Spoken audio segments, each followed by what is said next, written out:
11 নং দুর্গাপুর কেন্দ্রীয় তাফসীরুল কোরআন মাহফিল 2 দিন ব্যাপী তাফসীরুল কোরআন মাহফিলের আজকের দ্বিতীয় দিনের সমাপনী অধিবেশনের সম্মানিত সভাপতি, উপস্থিত আমার শ্রোতা ওয়াজিবুল ইহতারাম উলামায়ে কেরাম, এলাকার গণ্যমান্য মুরব্বীগণ, বিভিন্ন মাদ্রাসা থেকে আসা প্রিয় তালিবায়ে ইলম, স্থানীয় এবং দূরদূরান্ত থেকে আগত দিন দরদি প্রিয় তাওহীদি জনতা এবং পর্দার আড়ালে থাকা মা ও বোনেরা, আমরা সকলে যারা আল্লাহকে রব বলে বিশ্বাস করি, মুহাম্মদ সাল্লাল্লাহু আলাইহি ওয়াসাল্লামকে নবী এবং রাসূল বলে স্বীকার করি, কাবাকে নিজেদের কিবলা মনে করি, কোরআনকে নিজেদের জীবন বিধান মনে করি, আমরা সকলেই একথা স্বীকার করব, বলবো এবং বলেই যাব, সবার উপর সবকিছুর উপর হক সত্য, হকের উপর কোনো কিছু নাই। জগতের সব ছেড়ে দেওয়া যায় হকের দিকে তাকিয়ে, কিন্তু হক ছাড়া যায় না অন্য কোনো কিছুর দিকে তাকিয়ে। সর্বযুগে যত নবী রাসূলের উপর জুলুম হয়েছে, যত আলেম ওলামা দ্বীনের দায়ী মুজাহিদদের উপর নির্যাতন হয়েছে, এই সমস্ত নির্যাতনের পেছনে মূল কারণ এটাই ছিল, তারা হককে ভালোবেসেছে, হকের উপর চলতে চেয়েছে, আল্লাহর জমিনে আল্লাহর নাজিল করা হক প্রতিষ্ঠা করতে চেয়েছে। অন্ধকার সর্বদা আলোর পথে দুশমনী রাখবে, এটাই স্বাভাবিক। নষ্ট সমাজ সর্বদা ভালোকে দূরে সরিয়ে রাখবে এবং রাখতে চেষ্টা করবে, এটাই স্বাভাবিক। লূত আলাইহিস সালাম তার সম্প্রদায়কে দাওয়াত দিয়েছিলেন, তোমরা সমকামিতা ছাড়ো, অন্যায় ছাড়ো, অশ্লীলতা ছাড়ো, যার জমিনে থাকো, যার দেওয়া জীবন ভোগ করো, নিয়ামতের মধ্যে ডুবে থাকো, তারই আনুগত্য করো, তারই ইবাদত করো।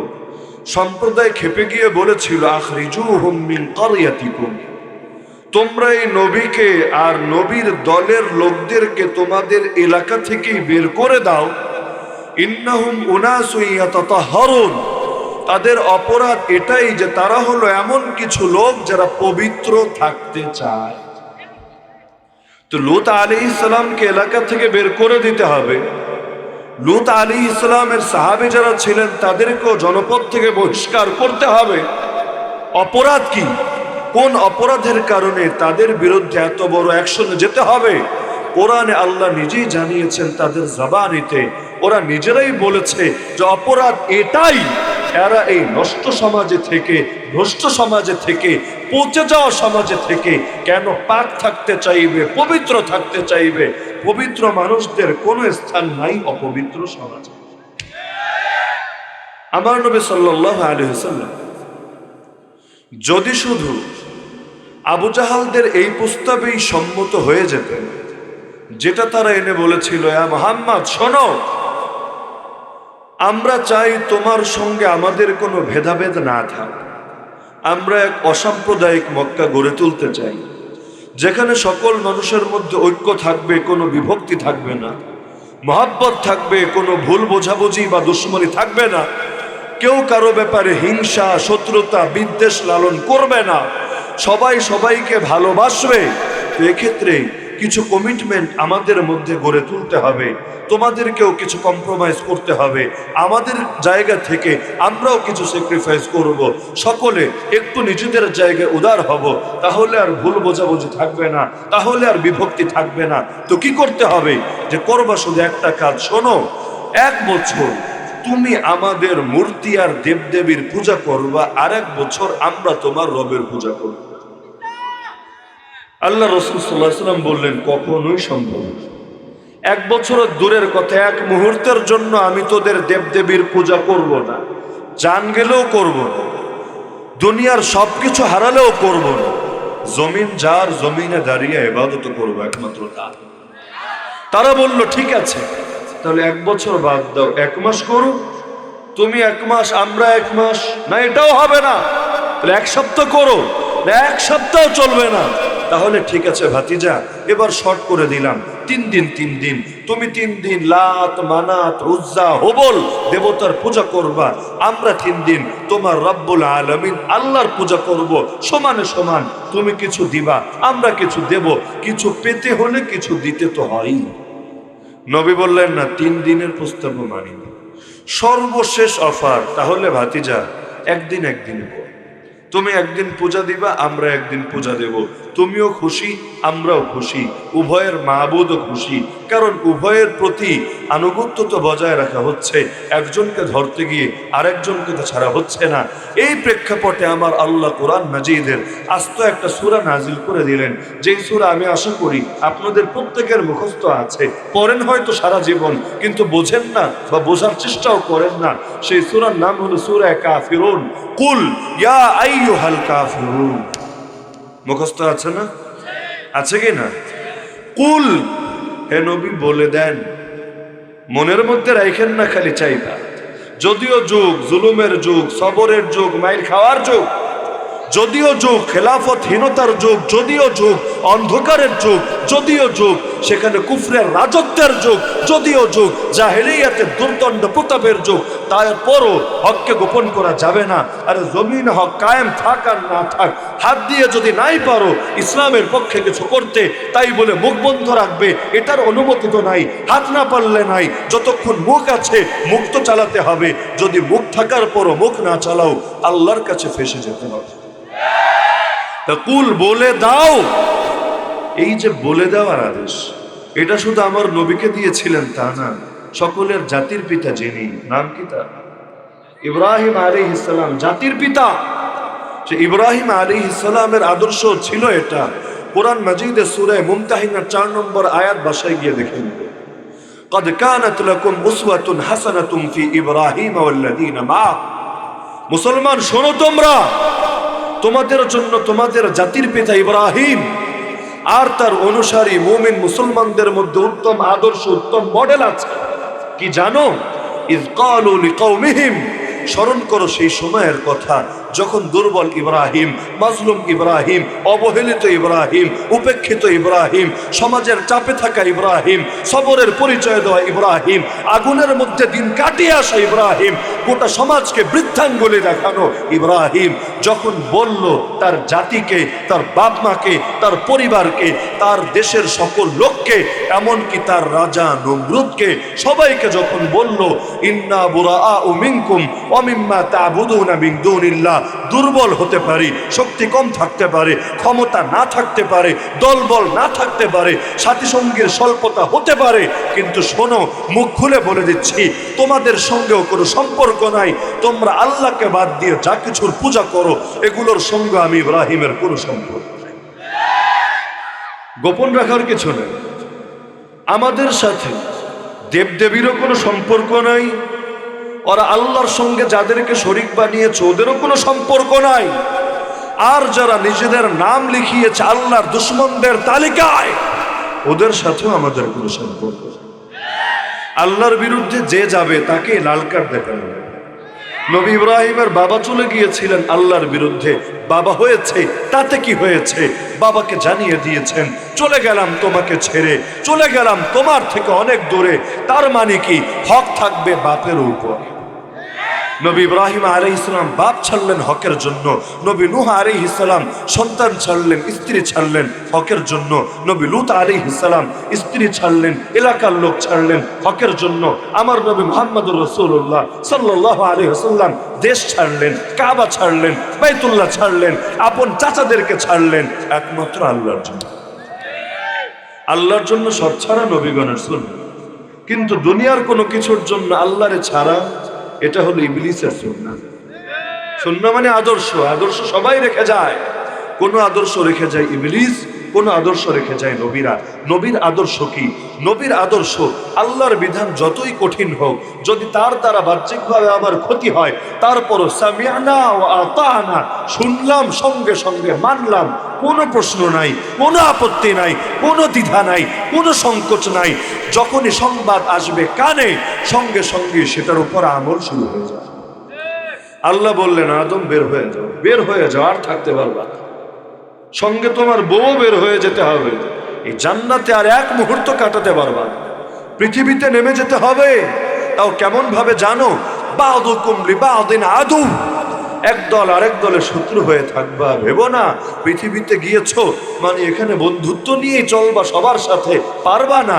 বা'দুকুম লিবা'দিন আদু, যতদিন থাকবা আল্লাহর পক্ষে যারা আর ইবলিসের পক্ষে যারা, ওদের মধ্যে বন্ধুত্ব হবে না, শত্রুতা চলবে। আলো আর আধারের মধ্যে বৈপরীত্যের সম্পর্ক বিদ্যমান থাকবে। সেই শত্রুতা চলছে, চলবে, কিয়ামত অবধি চলতেই থাকবে। ওয়ালাকুম ফিল আরদি মুস্তাকাররুন ওয়া মাতাউন ইলা হিন, তবে মন ভাঙবা না, চিরকাল দুনিয়ায় থাকবা না। যার কারণে কষ্ট মনে করতে হবে যে এত শত্রুতা নিয়ে, এত প্রতিহিংসা নিয়ে, এত বিপদ আপদ নিয়ে থাকবো কেমনে, টিকবো কেমনে? আফসোস নাহি রে বান্দা, বেশি দিন থাকা লাগবে না, অল্প কয়েক বছরের জন্য যাবি। যখন জীবনটা কাটাবি, পরীক্ষায় পাশ করবি, তোদেরকে আর রাখবো না দুনিয়ায়, তোদেরকে নিয়ে আসবো আমার কাছে। দুনিয়ায় যাবি, পরীক্ষার হলে যাবি, দিল লাগাবি না, দিল লাগাবি না দুনিয়ার সাথে। জাগা জি লাগানে কি দুনিয়া নেহি হ্যায়, ये इबरत की जा है तमाशा नहीं है। যার কারণে সেই হাদিসে নবী বলেন, মান আহাব্বা লিকা আল্লাহ আহাব্বা আল্লাহু লিকাহু ওয়া মান কারিহা লিকা আল্লাহ কারিহা আল্লাহু লিকাহু। দুনিয়ায় আসার পরও যার দিলটা পড়ে থাকে আল্লাহর সাথে, যে আল্লাহর সঙ্গে দেখা করতে ভালোবাসে, আল্লাহর সঙ্গে সাক্ষাৎ করতে ভালোবাসে, তার দিলটা কাঁদে কবে রবের দিদার নসিব হবে। তার দিলটা কাঁদে কবে একবার রবকে দেখবো, দুই চোখ জড়িয়ে দেখবো আর দেখতেই থাকবো। সেদিন দিলে এমন সুখ আসবে যেই সুখের সামনে জান্নাতের নাজ নেয়ামত তুচ্ছ মনে হবে। জান্নাতের হুরগেলমান, জান্নাতের সালসাবিল জানজাবিল, জান্নাতের শারাবান তাহুরা, জান্নাতের মদের নালা, সব কিছুকে তুচ্ছ মনে হবে যখন রবকে দেখবো। দুই চোখ মেরে দেখতেই থাকবো আর দেখতেই থাকবো। বছরের পর বছর, যুগের পর যুগ, শতাব্দীর পর শতাব্দী কেটে যাবে, চোখ ফিরবে না, দৃষ্টি পড়বে না, এমনকি চোখের পাতাও নড়বে না, কারণ এই মধু সে জীবনে আর কোথাও তো খুঁজে পাবে না। তো যে আল্লাহর সঙ্গে সাক্ষাৎ করতে ভালোবাসে, নবী বলেন আল্লাহ তার সঙ্গে সাক্ষাৎ করতে ভালোবাসেন। আর যে আল্লাহর সঙ্গে সাক্ষাৎ করতে অপছন্দ করে, আল্লাহ তার সঙ্গে সাক্ষাৎ করতে অপছন্দ করে। দেখেন আরশের নিচে যে 7 শ্রেণীর লোক স্থান পাবে, এর মধ্যে একটা শ্রেণী কারা আপনারা সকলেই জানেন, রাজুলুন কলবুহু মুআল্লাকুন বিল মাসাজিদ। সেই মানুষ যার দিলটা আল্লাহর ঘরের লগে পড়ে থাকে, সারাদিন থাকতে পারে না মসজিদে, কারণ পরিবারের ভরণ পোষণও ফরজ, সে নিজে ফরজ বানায় নাই, আল্লাহ ফরজ করেছে। তো সেই টাকা যায় নিজের হক, নিজের ফ্যামিলির হক, বিবি বাচ্চার হক, অন্যদের হক আদায় করার জন্য।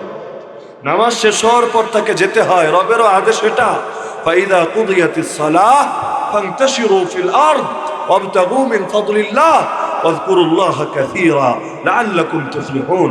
যখন সমাপ্ত হবে নামাজ, তোমরা ছড়িয়ে যাও পৃথিবীতে, আল্লাহর রিজিক তালাশ করো। তবে কাজ করতে গিয়ে, আল্লাহর রিজিক তালাশ করতে গিয়ে আল্লাহরে আবার ভুলে যেও না, যে আল্লাহরে ভুলে গিয়ে রিজিক তালাশ করবা যেমনে মনে চাই সেমনে। মনে চাবে শেয়ার বাজারে জড়াবা, মনে চাইবে তুমি গিয়ে সুদী ব্যাংকে জড়াবা, মনে চাইবে তুমি গিয়ে মদের বারে চাকরি নিবা, মনে চাইবে তুমি গিয়ে হারাম কর্মসংস্থানে নিজেকে জড়াবা না। যেটাই করো আল্লাহরে মনে রাখো, অল্প সময় না, কাসীরা, বেশি বেশি মনে রাখো, সদা সর্বদা মনে রাখো, লাআল্লাকুম তুফলিহুন, তবেই না সফল হতে পারবা। তো যে বের হয় প্রয়োজনে বের হয়, কিন্তু দিলটা মসজিদের সাথেই লেগে থাকে। যখন মসজিদ থেকে বের হয় কি দোয়া পড়ে সবাই জানেন, আল্লাহুম্মা ইন্নী আসআলুকা মিন ফাদলিক, হে আল্লাহ আমি তোমার কাছে তোমার রিজিক চাই। ফাদল শব্দের অর্থ অনুগ্রহ। দেখবেন মসজিদে অনেক জায়গায় অনুবাদ দেওয়া থাকে, হে আল্লাহ আমি তোমার কাছে তোমার অনুগ্রহ চাই। শাব্দিক অর্থ অনুগ্রহ, কিন্তু এর দ্বারা উদ্দেশ্য রিজিক। যেমন অর্তাগু মিন ফাদলিল্লাহ, শাব্দিক অর্থ আল্লাহর অনুগ্রহ তালাশ করো। সব মুফাসসিররা ব্যাখ্যা করেছেন রিজিক কার অনুগ্রহ? বলে না কার অনুগ্রহ? আমার প্রাপ্য তো না, আল্লাহর সামনে আবার প্রাপ্য কি? অনুগ্রহ, আল্লাহর দয়া, আল্লাহর মায়া, আল্লাহর দান। আল্লাহ যদি না দেয়, আমার এমন কিছু নেই যা দিয়ে দাবি করতে পারবো এই দিলে না কেন, দিতে বাধ্য তুমি, এরকম আকীদা আমাদের না। তো মসজিদ থেকে যখন বের হয় আল্লাহর কাছে সাহায্য চেয়ে বের হয়। যে আসলো নামাজে আল্লাহর নাম নিয়ে, ঢোকার সময় বলল আল্লাহুম্মা ইফতাহ লি আবওয়াবা রাহমাতিক, আয় আল্লাহ তোমার রহমতের সবগুলো দরজা, একটা না দুইটা না, আবওয়াবা রাহমাতিক, তোমার রহমতের সবগুলো দরজা আমার আমার জন্য খুলে দাও। খুলে দিলেন আল্লাহ। ঢুকলো বান্দা, ঢুকে আল্লাহর নামে ডাকলো সেখানে, আলহামদুলিল্লাহি রাব্বিল আলামিন আর রহমানির রহিম। সেই রহমানের নাম, সেই রহিমের নাম। রহমান বলে কারে, যিনি রহমত দেন। রহিম বলে কারে, যিনি রহমত দেন। রহমতের দোয়া করে ঢুকেছিল মসজিদে, সেখানে গিয়েও আল্লাহর রহমান বলে ডাকলো, রহিম বলে ডাকলো। বারবার তার মনোযোগ আকর্ষণ করে রহমতে চাইলো। বের হওয়ার সময় বলল, আয় আল্লাহ, এখন তোমার রহমতের উপর ভরসা রেখে বলি, আমার রিজিকও দিও। তোমার রিজিক দিয়ে তুমি আমাকে ধন্য বানিও। কখনো এ দোয়া বলে, নবী পড়তেন এ দোয়া, আল্লাহুম্মা কফিনি বিহালালিকা আন হারামিক ওয়াগনিনি বিফাদলিকা আম্মান সিওয়াক। আয় আল্লাহ, তুমি যেগুলো হালাল করেছো এগুলো আমার জন্য যথেষ্ট বানাইয়া দাও। আল্লাহ, হালাল এমন যথেষ্ট বানাও যে হারাম থেকে আমারে সরাইয়া দাও। আয় আল্লাহ, তুমি ছাড়া বাকি দুনিয়ার সব মানুষ থেকে আমাকে অমুখাপেক্ষী বানাইয়া দাও। মসজিদে আসলাম, তোমার সামনে কপালটারে মাটির সঙ্গে নত করে দিলাম। আয় আল্লাহ, আর কারো সামনে যাতে মাথাটা নত করো না লাগে। আয় আল্লাহ, মসজিদে আসলাম, তোমার কাছে হাত দুটো তুলে ভিক্ষা চাইলাম। আয় আল্লাহ, আর কারো কাছে যাতে হাত দুটো তুলে না লাগে। তুমি অনুগ্রহ দাও আমারে, আমাকে অমুখাপেক্ষী বানায় দাও তুমি ছাড়া বাকি সবার থেকে। আল্লাহ চাইলে অমুখাপেক্ষী বানাতে পারেন কি না? অবশ্যই পারেন। কেন পারবেন না? যখন আপনার রিজিক নির্ধারিত। দুনিয়ার আলো দেখেছেন পরে, কি খাবেন, কি পরবেন, কয়দিন বাঁচবেন, কোথায় মরবেন, কবর হবে কোন মাটিতে, সব মায়ের পেটে থাকতেই চূড়ান্ত। সেখানেই ফেরেশতা পাঠিয়ে আল্লাহ লিখে দিয়েছেন। যখন আপনি চিন্তা করেন আমার কপালে এটা লেখা চূড়ান্ত, সারা জীবন বসে কয় টাকা ইনকাম করব, সারা জীবন বসে কয়টা দানা আমি খাবো, সারা জীবন বসে কয়টা কাপড় আমি পরবো, এখন আমি কেন নিজে দানার পেছনে ছুটবো, আমি কেন নিজে কাপড়ের পেছনে ছুটবো, আমি কেন রিজিক তালাশ করতে গিয়ে নিজেকে দুনিয়ার গোলামে পরিণত করব, আমি কেন নিজেকে বেইজ্জতি করব, আমি কেন দুনিয়া সন্তান করতে গিয়ে আমার রবকে নারাজ করব। সব যখন চূড়ান্তই, আরে আমি এখন আমার রবের গোলাম হয়ে থাকবো, সেই রবই আমার দায়িত্ব নিয়ে নিবে। আল্লাহ নবী সকাল সন্ধ্যা 7 বার করে দোয়া করতেন, হাসবি আল্লাহু লা ইলাহা ইল্লা হু। আমার জন্য আল্লাহ যথেষ্ট। আপনার জন্য কে যথেষ্ট? সবার জন্য কে যথেষ্ট? হাসবি আল্লাহ, আমার জন্য আল্লাহ যথেষ্ট। লা ইলাহা ইল্লা হু, তিনি ছাড়া আর নাই তো, আর কোনো মাবুদ নাই, আর কোনো রব নাই, আর কোনো খালেক নাই, আর কোনো মালিক নাই, আর কোনো রিজিক দাতা নাই, আর কোনো জীবন দাতা নাই, আর কোনো বিপদ থেকে মুক্তি দাতা নাই। থাকলেও তো একজনই আছেন, নাম তার আল্লাহ। আলাইহি তাওয়াক্কালতু। সুতরাং ভরসা আর কারো উপর করব না, না দুনিয়ার কোনো দলের উপর, না দুনিয়ার কোনো নেতার উপর, না কোনো প্রতীকের উপর, না কোনো ব্যক্তির উপর, না কোনো সংগঠনের উপর, না কোনো রাষ্ট্রের উপর। ভরসা যদি করতে হয় করব এক আল্লাহর উপর। নবীর উপর ভরসা করা যায়, নবীর অনুসরণ করা যায়, তো ভরসা করতে হয় একজনের উপর। কে তিনি? কে তিনি? যে আল্লাহর উপর ভরসা করে আল্লাহ তার জন্য যথেষ্ট হন। যে আল্লাহর উপর ভরসা করে না আল্লাহ তার কোনো দায়ও নেন না। ওহুয়া রব্বুল আরশিল আযীম, যিনি সুমহান আরশের অধিপতি। এত বিশাল আরশ যার অধীনে, আমার মতো ছোট একটা মানুষ, আমার মতো ছোট একটা প্যান্ট, সেটা তার অধীনে থাকা কোনো ব্যাপারই না, কোনো ক্যাটাগরির মধ্যেই পড়ে। তো বলছিলাম, যেই মুমিন আল্লাহর সঙ্গে সাক্ষাৎ করতে ভালোবাসে, দেখবেন মানুষ যখন বুড়ো হয়, 2 রকম মুরব্বী আপনারা আপনাদের সমাজে দেখতে পাবেন, আমরাও দেখেছি। একরকম মুরব্বী আল্লাহর সঙ্গে সাক্ষাৎ করার জন্য পাগল হয়ে আছে, ছটফট করছে। আরেক রকম মুরব্বী তো হয়েছে, বাঁচার আশা আগের চাইতে প্রবল হয়েছে। যখন জোয়ান ছিল, দিনের জন্য কিছু করার খায়েশ ছিল, শাহাদাতের তামান্না নিয়ে ময়দানে ময়দানে ঘুরে বেড়াতো, আল্লাহর জমিন আল্লাহর দিন কায়েম করার বায়াত গ্রহণ করত। যখন বুড়া হয়েছে, এখন তার খালি বাঁচতে মনে চায়। ছেলের মুখ দেখেছে, নাতির মুখ দেখতে মনে চায়, নাতিরটা দেখেছে, পুতিরটা দেখতে মনে চায়, পুতিরটা দেখেছে, এর পরের ডারে কি কয় আল্লাহ ভালো জানে, ওই ডারে দেখতে মনে চায়। খালি দেখতেই মনে চায় আর দেখতেই মনে চায়, বাঁচতেই মনে চায় আর বাঁচতেই মনে চায়। নবী বলেন, ইয়াশিবু ইবনু আদম ওয়া তাশুব্বু ফীহি খাসলাতান, আদমের পোলাপান বুড়া হয় আর ওর মধ্যে 2টা স্বভাব জোয়ান হয়। একটার নাম আল হিরস, লোভ।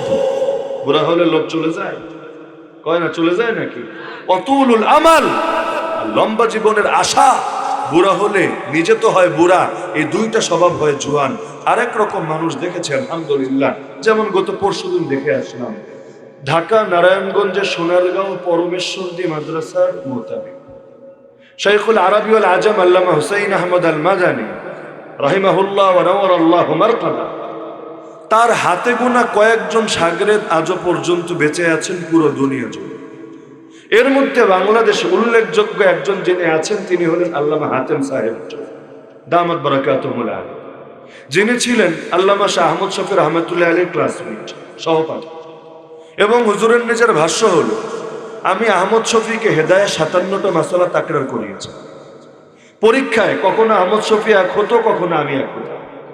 এমনকি হুজুরের ভাষ্য হলো যে একবার দাওরায়ে হাদিসের কোন কিতাবের জন্য পরীক্ষায় 50 মার্কে তখন পরীক্ষা হতো, এখন তো 100 মার্কে হয়। যে 50-এর মধ্যে উস্তাদ খুশি হয়ে হাতেম সাহেবকে দিয়েছিলেন 53 নাম্বার, আর আহমদ শফি সাহেব হুজুরকে খুশি হয়ে দিয়েছিলেন 52, মানে 1 নাম্বার বেশি। তো হুজুরের মাদ্রাসায় খতমে বুখারী ছিল, কর্তৃপক্ষ আমাকেও দাওয়াত দিয়েছিলেন আলোচনার জন্য। তো গেলাম, জোহরের পরের কথা, নামাজ পড়ছেন বসে বসে, ওঠার সাধ্যই তো নাই। নামাজ শেষ করলেন, এখন পশ্চিম দিকে ফিরত নামাজ পড়ছেন, পূর্ব দিকে ঘুরবেন, ওই ঘোরার মতো শক্তি নাই। সবাই মিলে ধরে অনেক কষ্ট করে তারে ঘুরিয়ে দিল, ওভাবেই তিনি বসে আছেন। চোখ মেলে তাকালেন, মুসাফাহা করলাম, বোঝাই যাচ্ছিল অনেক কষ্ট হচ্ছে। মুসাফাহা করার পর হাতে গোনা 2-3টা বাক্য বললেন, তারপর আস্তে করে দেখলাম ঘুমিয়ে তিনি মাথাটা নিচু করে নিচ্ছেন। আশপাশের খাদেমরা বলল, হুজুর কিছু মনে করেন না, হুজুর রাতে একটা মুহূর্ত ঘুমায় না, পুরো রাত আল্লাহর ইবাদতে কাটিয়ে দেয় এই বুড়া বয়সে।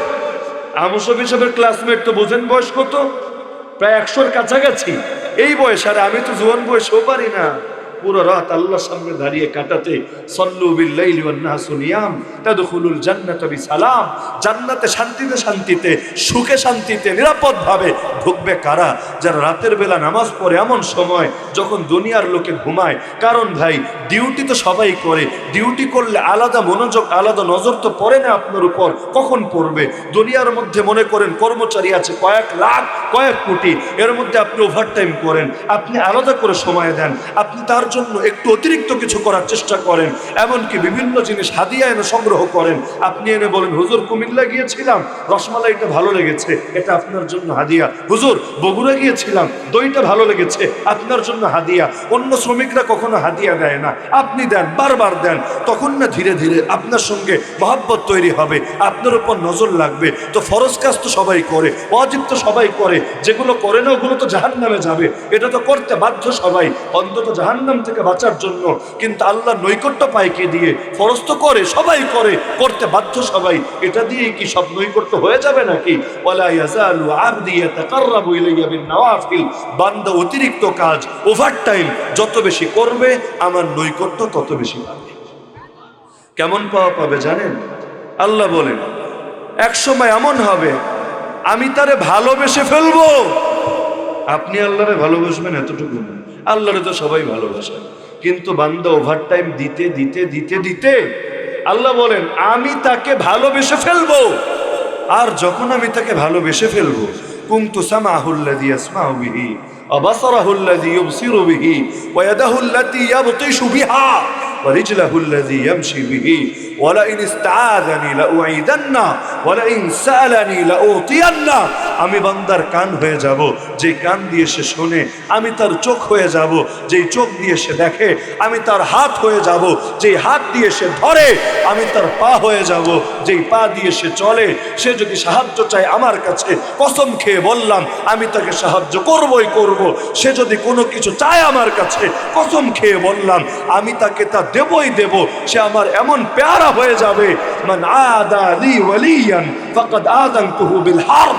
তার সঙ্গে যদি কেউ দুশ্মনী করে, তার হাতে যদি কেউ হ্যান্ডকাপ পরায়, তার কোমরে যদি কেউ গরুর রশি লাগায়, তার পায়ে যদি কেউ ডান্ডা বেরি আটকে দেয়, আমি আল্লাহ বলে দিলাম আমি নিজে তার বিরুদ্ধে যুদ্ধের ঘোষণা দিয়ে দিব।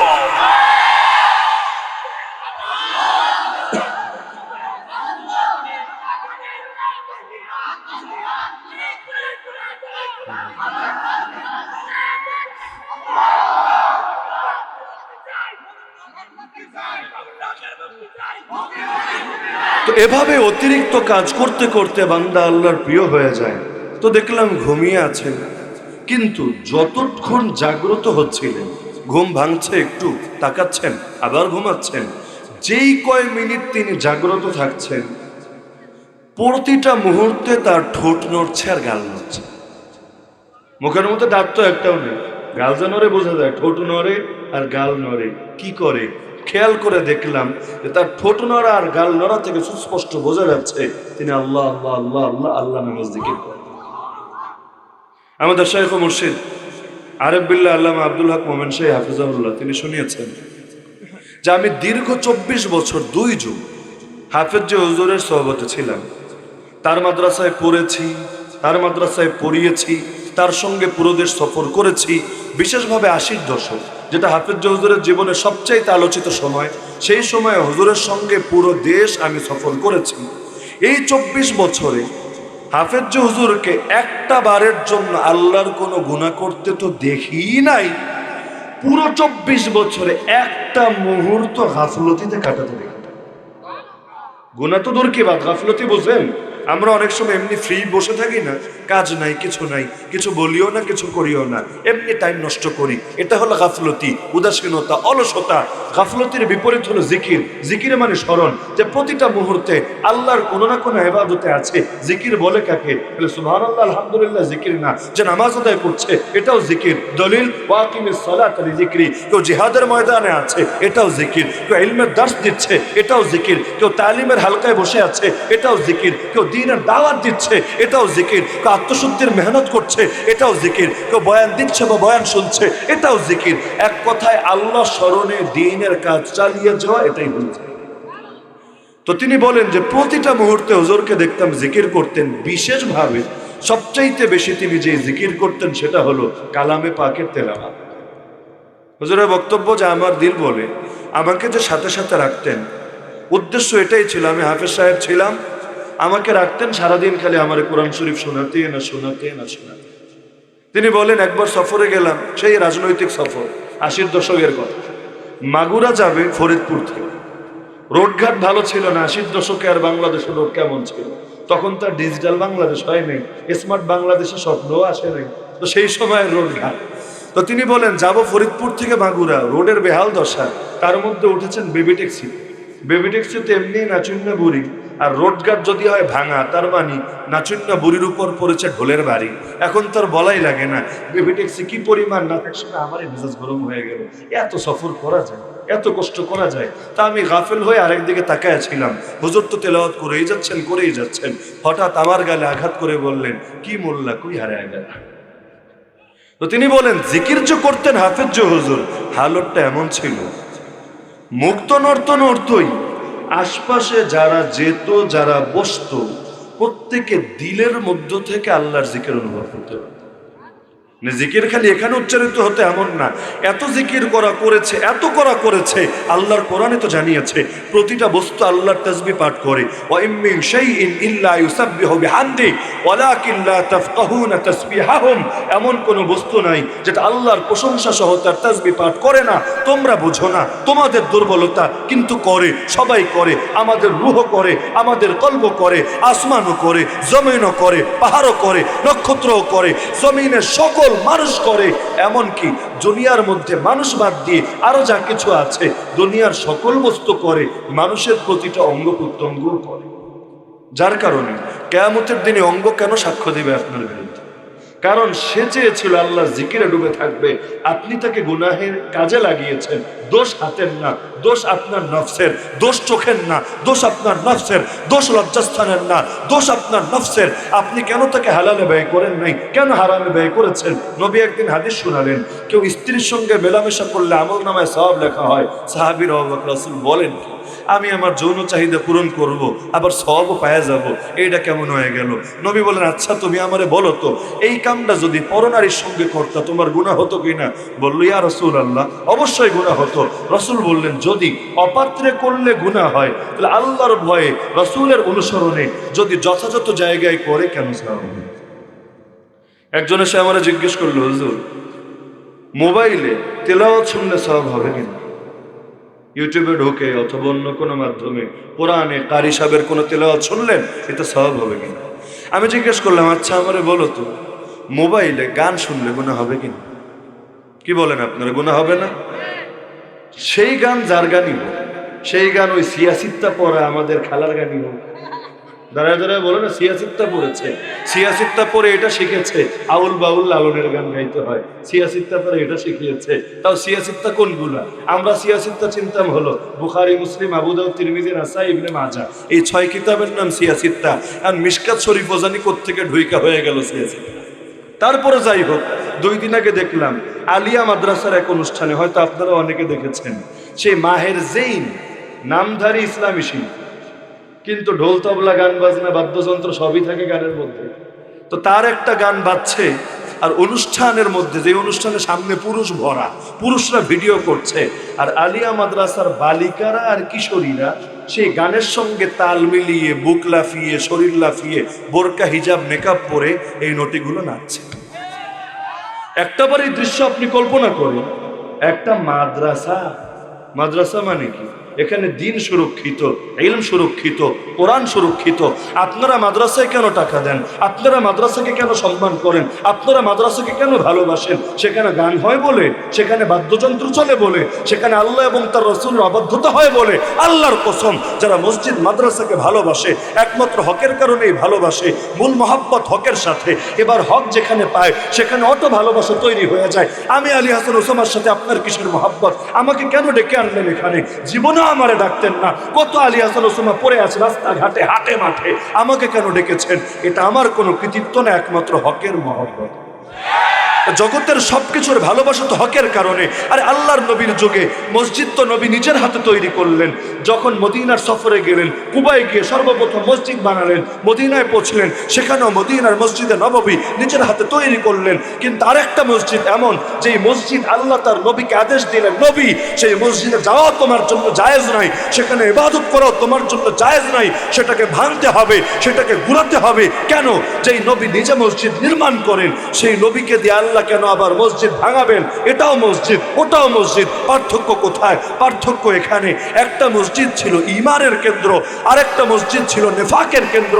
একটা মসজিদ ছিল মুমিনদের ইবাদতগাহ, আরেকটা মসজিদ ছিল মুনাফিকদের মিলনস্থল, যেটাকে বলে মসজিদে জিরার। নিজেরা আলাদা মিটিং করলে নবীর কানে খবর পৌঁছে যাবে।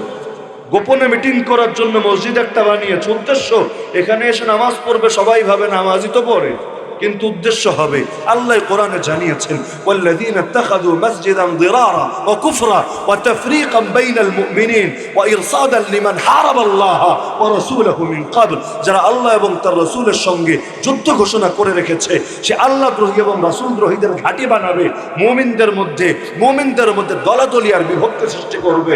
এই খারাপ উদ্দেশ্যে বানিয়েছিল মসজিদ।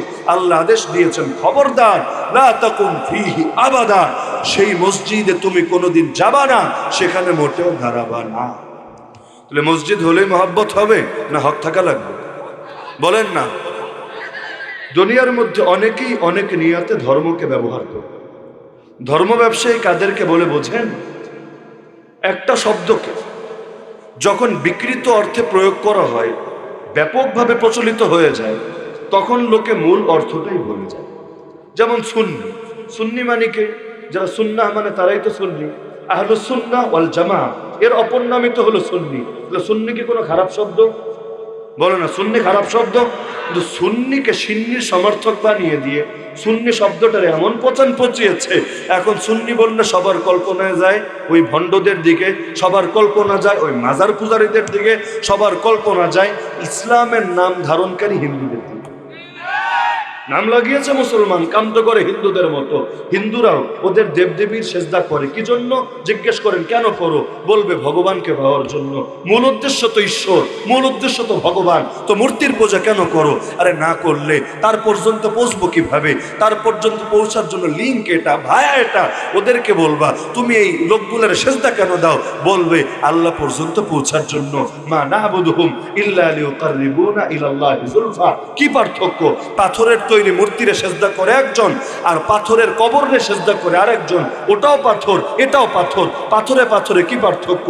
কিন্তু নাম তো পাল্টে দিয়েছে। তো নাম পাল্টে দিলে অনেক সময় শব্দের মূল আবেদনটা হারিয়ে যায়। আজকাল ধর্ম ব্যবসায়ী বলে কাদের? হুজুরদের। কি জন্য ধর্ম ব্যবসায়ী? যে মাসের 30 দিনের মধ্যে 28-29 দিনই সে কাটায় মাদ্রাসায় বা মসজিদে। মাদ্রাসায় ডিউটি কয় ঘন্টা? আসরের পরের আধা ঘন্টা বাদ দিয়ে পুরো 24 ঘন্টা। মসজিদে ডিউটি কতক্ষণ? পুরো দিন। যদি টাইম মতো না পাওয়া যায়, ইমামের খবর আছে। তখন 2 পয়সার লোক যে বউয়ের কাছে ঝাঁটার বাড়ি খায়, সেও সে ইমামের লগে মাস্তানি দেখাবে। বিনিময় সে কেন ধর্ম ব্যবসায়ী? পুরোটা মাস দেওয়ার পর মাস শেষে কেন 5,000 টাকা নিয়ে যাবে? এটা কি ধর্ম ব্যবসা না? কি বলে না আজকাল? আরে বলে কিনা? যদিও অন্য কোথাও ব্যবসায়ী শব্দ পাবেন না। যারা রাষ্ট্র চালায়, বিনিময়ে বেতন নেয়, ওদেরকে কেউ রাষ্ট্র ব্যবসায়ী বলে। যারা মুক্তিযোদ্ধা করে, বিনিময়ে ভাতা নেয়, ওদেরকে কেউ মুক্তিযুদ্ধ ব্যবসায়ী বলে। যারা ওই মাথায় টাক পরা বুদ্ধিজীবী আছেন, কলামিস্ট বুদ্ধিজীবী, যারা দেশে কখনো বিনা পয়সায় পরামর্শ দেয় না, পরামর্শ একটা দিলে এর বিনিময়ে 10 গুণ পরিমাণ টাকা বুঝে নেয়, এগুলোরে কেউ বলে দেশ ব্যবসায়ী, চেতনা ব্যবসায়ী। এই যে এই বছর শিক্ষাক্রমের মধ্যে বান্দরের পোলাপান ঢুকায় দিছিল, জানেন না? এই বছরে যে বান্দর তত্ত্ব ঢুকিয়ে দিয়েছিল, আপনি ভেবেছেন আমরা সফল, আমরা আন্দোলন করেছি, জিনিসটা তো পরিবর্তন হয়েছে। হ্যাঁ, একদিকে সফল আর একদিকে ব্যর্থ। কিভাবে জানেন? আপনার টাকা লুটপাট হয়েছে। কেমনে লুটপাট হয়েছে? যে আগের বছর খেত একবার, এই বছর খাবে 2 বার। আগের বছর একবার কাজ করত, বিনিময়ে সে যার পারিশ্রমিক পাওয়া সেটা পেত। এই বছর যখন ভুল করলো, সেই ভুলও মাগনা করে নাই, কোটি কোটি টাকা খেয়ে মোটা মোটা বান্ডিল পেয়ে তারপর ভুল করলো। যখন হুজুরদের আন্দোলনের মুখে সরি থুক্কু বললো, তখন আবার দায়িত্বটা তো তাদেরকে দেওয়া হলো। এবার আরেকবার কাজ করবে, তো আগে পেত একবার, এখন মাইনে পাবে 2 বার। লাভ হলো না লস হলো ওদের? এরকম হলে তো ওরা ভাববে হ্যাঁ আরো ভুল করি, ভুল করবো, সরি একটা বলে দিব, 7 খুন মাফ। এরপর যা কিছুই করি না কেন, পকেটে টাকা তো আসছে। টাকাকে নাকি দ্বিতীয় খোদা বলে। প্রবাদ বাক্য আছে না, যে ওরা টাকারে দ্বিতীয় খোদা বলে। প্রথম খোদা আবার কে? প্রথম খোদা আল্লাহ, তাও না। প্রথম খোদা নাকি প্রকৃতি, প্রকৃতির দান, প্রকৃতির উপহার। আল্লাহ কইলে শরম লাগে, কিন্তু প্রকৃতি কইলে ভালো লাগে। প্রগতিশীলতা এখানে প্রকাশ পায়। দেখেন নাই কলা বিজ্ঞানীরা আল্লাহ মানে না, রাসূল মানে না, কিয়ামত মানে না, আখিরাত মানে না, জান্নাত মানে না, জাহান্নাত মানে না, পুলসিরাত মানে না, মিজান মানে না। যুক্তি কি? যা দেখি না তা মানবো কিভাবে? তো বান্দরে তোর বাপরে জন্ম দিছিল, দাদারে জন্ম দিছিল, এটা কবে দেখলি? এটা মানলি কি? আল্লাহরও দেখা যায় না, তুই আল্লাহ মানবে না। অথচ আল্লাহর পক্ষে লক্ষ কোটি যুক্তি আছে, যে যুক্তি কোরআনেও আল্লাহ তুলে ধরেছেন। এমনকি সুস্থ মস্তিষ্কই যথেষ্ট তাকে চেনার জন্য। অফি কুল্লি শাইইন লাহু আয়াতু তাদুল্লু আলা আন্নাহুল ওয়াহিদ। এই জগৎকে আলাম বলা হয় আরবিতে, যেমন আলহামদুলিল্লাহি রাব্বিল আলামিন। আলাম কেন বলে? আল্লাহ ছাড়া যা কিছু আছে সবই হলো আলাম। আলম মানে হলো আলামত। কিসের আলামত? আল্লাহরে চেনার আলামত। তো গোটা জগৎ দেখা এত কিছু শিখা, আল্লাহরে চিনতে পারলো না, কিন্তু বান্দর জন্ম দিচ্ছে বাপ মায়ের, এটা চিনতে পারলো। এটার নাম নাকি সায়েন্স, এটার নাম নাকি বিজ্ঞান। তো যেটা বলছিলাম, যে যার দিলে যেটা থাকবে সে তো সেটাই করবে। হাফেজ যে হুজুরের ব্যাপারে তার পরিবারের লোকদের ভাষ্য হলো, রাতের বেলা যখন ঘুমাতেন তখনও তার ঠোঁটগুলো ঘুমতে থাকে। তো মুরব্বী, কত রকম মুরব্বী তো আছে। কেউ মুরব্বী, কিন্তু মুরব্বী হয়ে এখন আরো বাঁচতে চায়, আল্লাহর থেকে আরো দূরে সরে থাকতে চায়। বুড়া বয়সে এসব ভিমরতি যায় না। এক বুড়ারে দেখলাম এই সপ্তাহে, এখন আইসা 2023-এ আইসাও সে মন্তব্য করে কওমে মাদ্রাসা জঙ্গি প্রজনন করে। যে জঙ্গিবাদের ভূত বহু আগে দুনিয়ার সামনে ক্লিয়ার হয়ে গেছে। এগুলো যে কি 2 নম্বরের স্লোগান। আমেরিকা কোন উদ্দেশ্যে এই ওয়ার 1 টেররের ফাঁদ ব্যবহার করেছিল গোটা দুনিয়া জেনে গেছে। এখন এসেও এই রকম কিছু বুড়া বয়সেও পা একটা চলে গেছে কবরে, এখন হুঙ্কার ছাড়ে আলেম ওলামার বিরুদ্ধে, ইসলামের বিরুদ্ধে, মুসলমানদের বিরুদ্ধে। এখনো খেলার শখ যায় না, কিন্তু খেলতে চায় দ্বীনের প্রহরীদের সাথে। তো ধর্ম ব্যবসায় আসল ধর্ম ব্যবসায়ী কারা? আসল ধর্ম ব্যবসায়ী তো তারাই। বেশি দিন লাগবে না, আজকে তো হলো ফেব্রুয়ারির 18 তারিখ, আর 10 থেকে 11 মাস অপেক্ষা করেন, দেখবেন হঠাৎ করে কিছু নতুন দিনদার তৈরি হয়ে গেছে, যাদের মাথায় গত 5 বছর একটা বড় টুপি দেখা যায় নাই, যাদেরকে ইতিপূর্বে কখনো মসজিদের বারান্দায়ও দেখা যায় নাই, কিন্তু এখন মসজিদের বারান্দায় না, প্রথম কাতারে পাবেন। খতিব সাহেব একা খালি বয়ান দিবেন না, তিনিও 2 মিনিট 5 মিনিট বয়ান দিবেন। মাহফিলে আসবেন, মাহফিলের সভাপতির আসন অলঙ্কৃত করে তিনিও 10টা মিনিট মাহফিল কাঁপিয়ে যাবেন। এমনকি শাহজালাল, শাহপুরান, শাহ মাকদুম, খানজাহান, আলীর মাজারগুলোকেও গরম করে রাখবেন, কোনো জায়গা বাদ দিবেন না। কওমিতেও যাবেন, আলিয়াও যাবেন, তাবলিগেও যাবে, আবার দরবারেও যাবে, খাজা বাবার কাছেও যাবে। উদ্দেশ্য কোনো না কোনো একটা তো লাগবে। তো যেই লোকগুলোর 5 বছর খুঁজে পাওয়া যায় না, হঠাৎ করে তাদের মধ্যে এত ধর্মীয় চেতনা আসে কোত্থেকে? এটাকেই ধর্ম ব্যবসা বলে। এই যে যারা মাদ্রাসা নাম লাগিয়ে মেয়েদেরকে নাচায়, গানের সাথে বাদ্যযন্ত্রের সাথে তাদেরকে নাচে, আমোদ করে, ফুর্তি করে, এদেরকেই ধর্ম ব্যবসায়ী বলে। এমনকি আজকাল তো রাজনীতি করতে গেলেও ধর্মের ব্যানার লাগায়। কারা?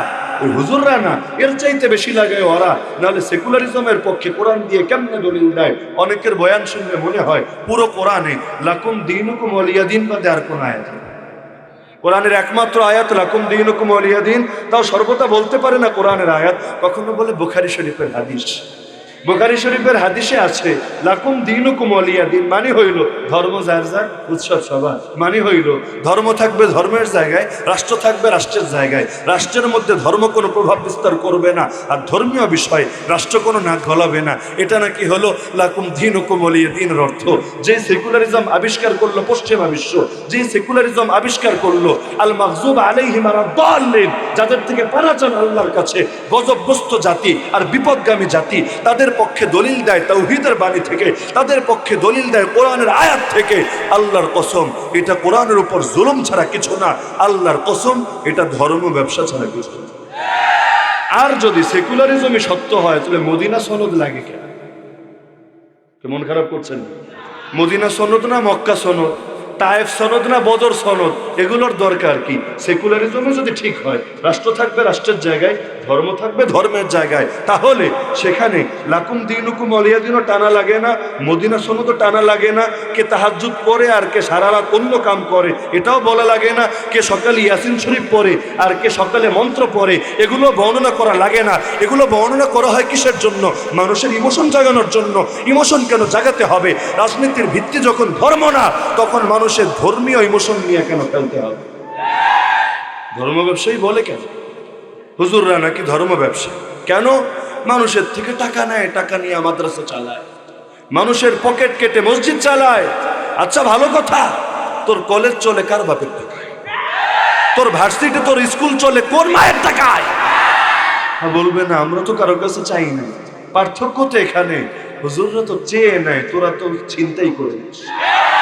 হুজুররা মানুষের দাওয়াত দেয়, দাওয়াত দেওয়ার অধিকার তো সবার আছে। খ্রিস্টান মিশনারি দাওয়াত দিতে পারবে, ওর অধিকার আছে। কাদিয়ানি দাওয়াত দিতে পারবে, ওর অধিকার আছে। হিজবুত তাওহীদ দাওয়াত দিতে পারবে, ওর অধিকার আছে। আর হুজুর দাওয়াত দিতে পারবে না, এটা কোথায় লেখা আছে?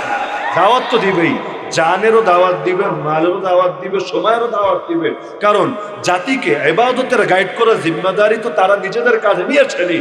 এখন জাতি জানের ইবাদত, দৈহিক ইবাদত কেমনে করবে এটাও হুজুররা বলবে, মালের ইবাদত কেমনে করবে এটাও হুজুররা বলবে, সময়ের ইবাদত কেমনে করবে এটাও হুজুররা বলবে। তারা না বললে জানবে কিভাবে? যদি না জানে মানবে কিভাবে? আপনার অর্থ আছে, আপনি খরচ করবেন, কোথায় অর্থ খরচ করলে নেকি পাবেন, কোথায় অর্থ খরচ করলে গুনাহ হবে, আপনাকে জানাতে হবে না? খালি জানালেই কি চলবে? আপনাকে পথ দেখাতে হবে না? আপনাকে দাওয়াত দেয়। এ কারণে কোনো হুজুর দাওয়াত দেয় না, আল্লাহকে সাক্ষী রেখে বলতে পারবো, এ কারণে কোনো হকপন্থী হুজুর দাওয়াত দেয় না যে তিনি আল্লাহর উপর ভরসা করে না, ভরসা করে আপনার উপর। আপনি না দিলে তিনি না খেয়ে মরবেন, কারণ তিনি ধরে নিয়েছেন আল্লাহ তারে খাওয়াতে পারবেন না, আল্লাহ চালাতে পারবেন না। বরং সবাই জানেন, সবাই মানেন, ওমা মিন দাব্বাতিন ফিল আরদ ইল্লা আলাল্লাহি রিজকুহা, জগতে যত প্রাণ বিশিষ্ট ব্যক্তি আছে সবকিছুর দায়িত্ব আল্লাহ নিজে নিয়ে নিয়েছেন। সবার রিজিক কার জিম্মায়?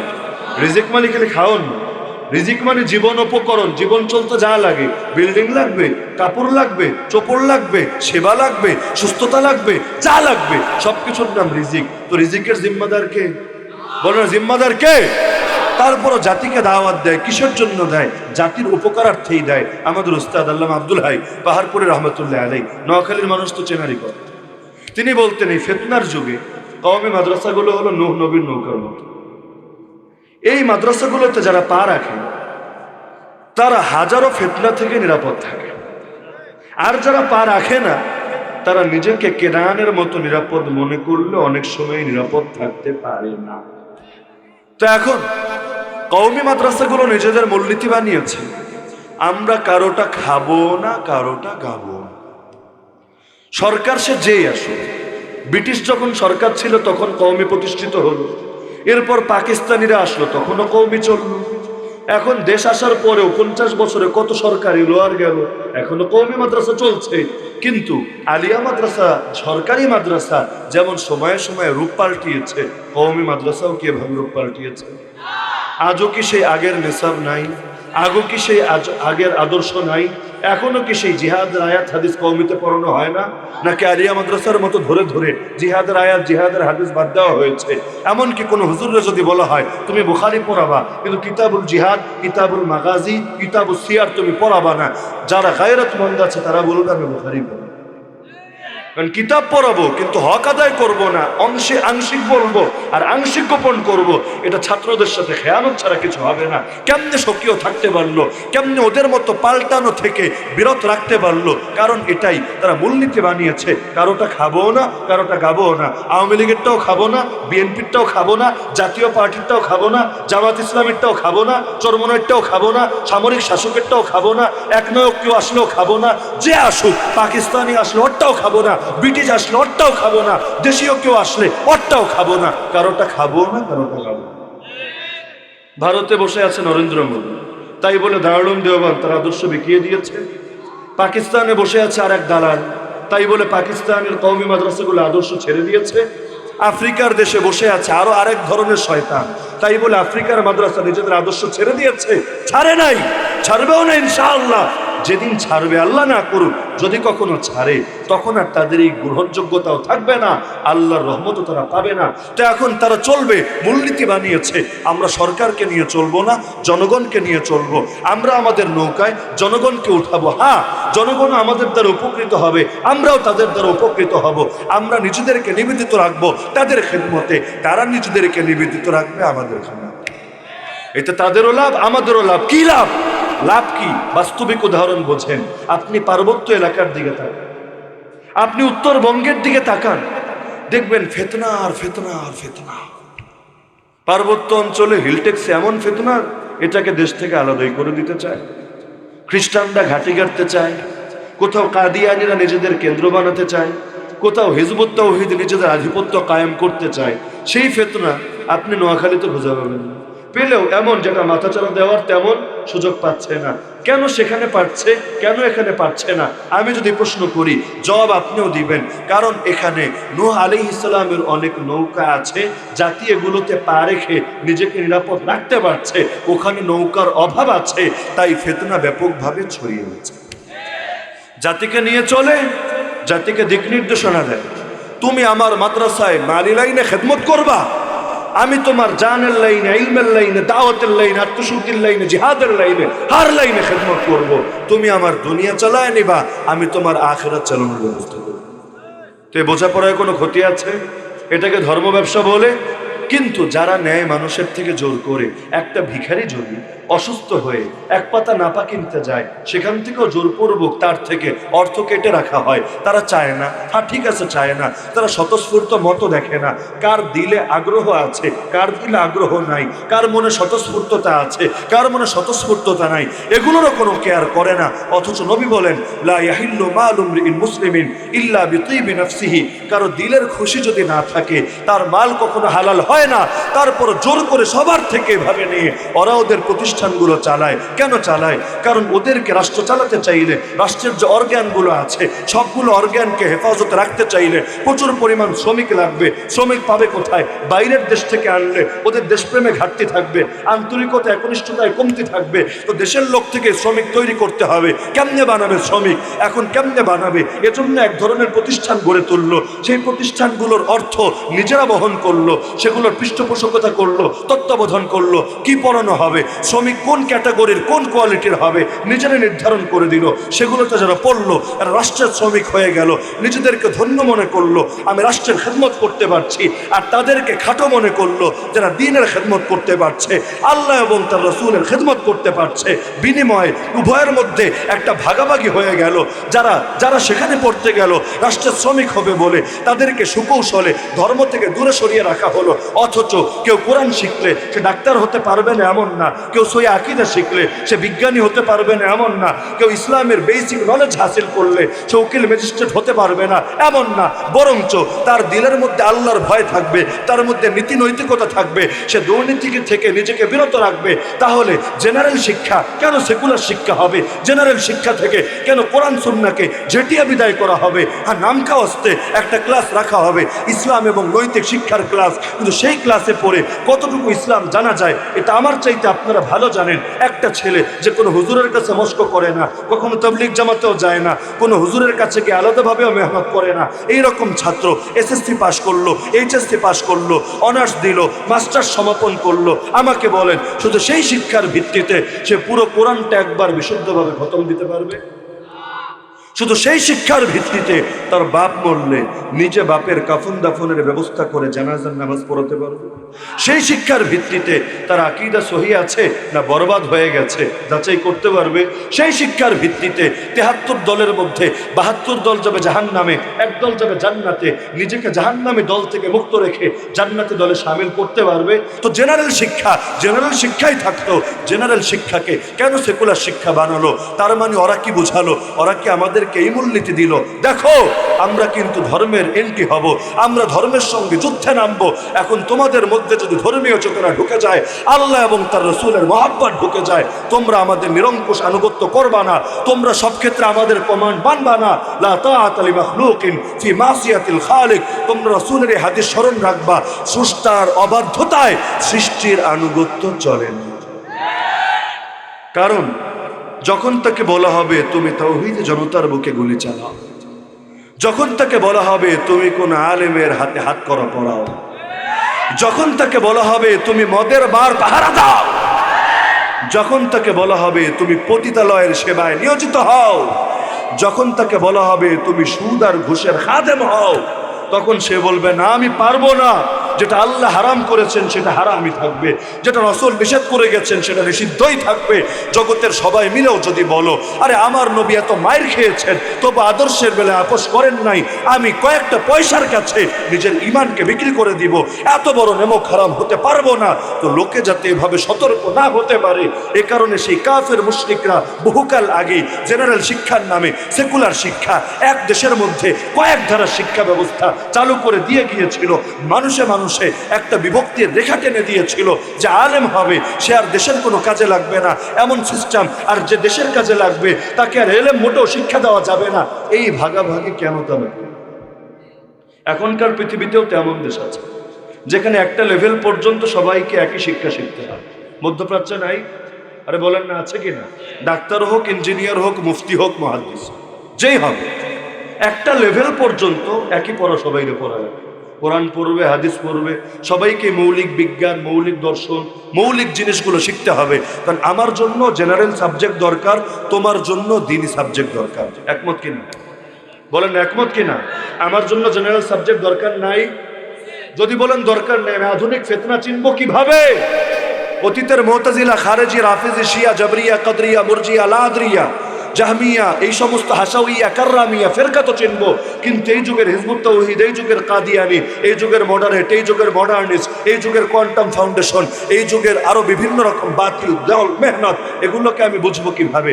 আমি যদি এদের লিটারেচার না পড়তে পারি, আমি যদি এদের থিসিসগুলো অধ্যয়ন না করতে পারি, আমি যদি ওদের বক্তব্যই বুঝতে না পারি, যারা বিজ্ঞানের নামে ইসলামের সর্বনাশ করবে, যারা ফিলোসফির নামে ইসলামের গোড়ায় কুঠারাঘাত করবে, আমি ওদেরকে চিনবো কিভাবে? ওদের ব্যাপারে জাতিকে সতর্ক করবো কিভাবে? তো জেনারেল সাবজেক্টের একটা পর্যায়ে আমারও দরকার না? বলেন আমারও দরকার না? আর ইসলাম আপনাদের সবারও দরকার না? তাহলে এই আলাদা ব্যবস্থা একই দেশের মধ্যে একাধিক ধারার ব্যবস্থা কোন দুঃখে তারা চালু করলো? কেন? স্কুলে কলেজে পড়ে হুজুররা ছোট মনে করলো। এ কারণে হুজুররা ছোট যে আমি দেশের জন্য অনেক কিছু করি, এরা কিছু করে না। অথচ বলো একবার ভাবিস না এই যে দুনিয়াতে এখনো বেঁচে আছিস এটা এদের অবদান ছাড়া কিছু। বলবেন কিভাবে? খোলেন আয়াত, খোলেন হাদিস।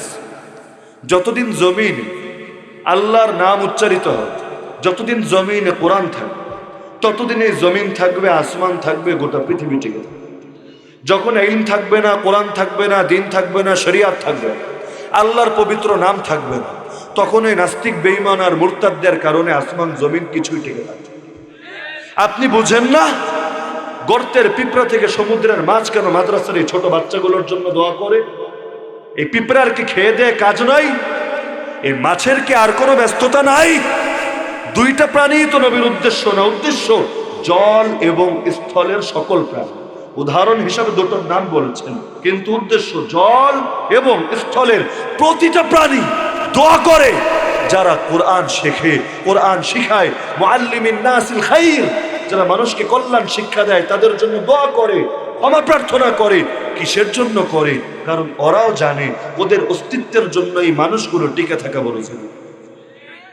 কারণ যদি এরা না থাকে, না পিঁপড়া থাকবে না মাছ থাকবে।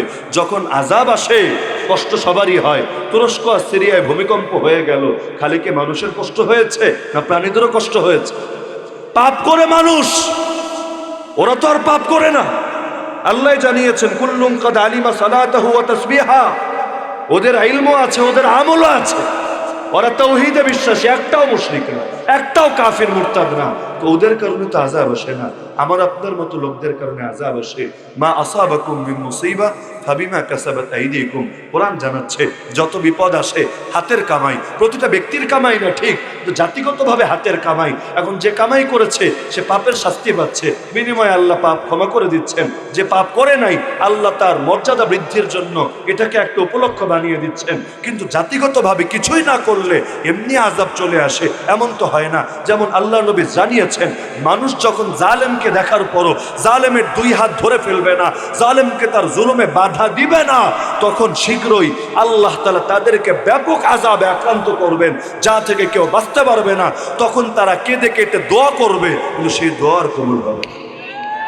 এই যে আফসোস করেন না, দোয়া করি, দোয়া কবুল হয় না কেন? কবুল হবে কেন? সৎ কাজের আদেশ যখন ছেড়ে দিবে, অসৎ কাজ থেকে নিষেধ যখন ছেড়ে দিবে, আর জালেমের জুলুম দেখেও চুপ থাকবে, জালেমকে ফিরাবে না, তার দুই হাত ধরে ফেলবে না, ইউশিকু আইয়াম্মাহুমুল্লাহু বিইকাব, তখন অতি শীঘ্রই আল্লাহ তাদেরকে ব্যাপক আযাবে আক্রান্ত করবেন। এরপর তারা কাঁদবে আর কাঁদবে, আল্লাহ তাদের ডাকে সাড়া দিবেন। তো গর্তের পিঁপড়াও জানে এদের কি দাম, সমুদ্রের মাছও জানে এদের কি দাম, আসমানের নূরের তৈরি ফেরেশতাও জানে এদের কি দাম।